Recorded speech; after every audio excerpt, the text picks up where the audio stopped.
Sir এই নিন রে 100 টাকা। আমার বোনের খুব শখ, আমার বোনকে একটা আইফোন দিন তো। আরে ভিখারি, এই শোরুম থেকে বেরিয়ে যাও। 100 টাকায় আইফোন তো দূরের কথা, চার্জারের কভারটাও পাবি না। আয়নায় নিজের মুখটা দেখ, তারপর এখানে আসবি। দ্বিতীয়বার যেন এখানে না দেখি। এই শোরুম থেকে এখনই বেরিয়ে যা। সাদিয়া, আজ আমরা গরিব, তাই ওরা আমাদের কুকুরের মতো বের করে দিল। কিন্তু আমি কথা দিচ্ছি বোন, একদিন ওই শোরুম আমি তোর হাতেই তুলে দেবো। ইঞ্জিনিয়ার সাহেব, আমাকে একটা কাজ দিতে পারেন? আচ্ছা ঠিক আছে হাল্ক, তুমি যদি এই বিল্ডিং এর কাজটা 3 দিনে কমপ্লিট করতে পারো তাহলে তোমাকে 100 কোটি টাকা দেওয়া হবে। আমাকে আমার বোনের স্বপ্ন পূরণ করতেই হবে। আমার বোনের অপমানের বদলা আমাকে নিতেই হবে। আজ কষ্ট করছি বলেই কাল কারো সামনে হাত পাততে হবে। হাল্ক, আমি খুব খুশি। তুমি 3 দিনের কাজ 2 দিনে সম্পন্ন করেছো। এই নাও তোমার 100 কোটি টাকা। এই নে 50 কোটি। এখন থেকে এই শোরুম আমার।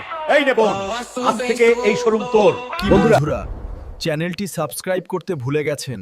এখনই সাবস্ক্রাইব করুন।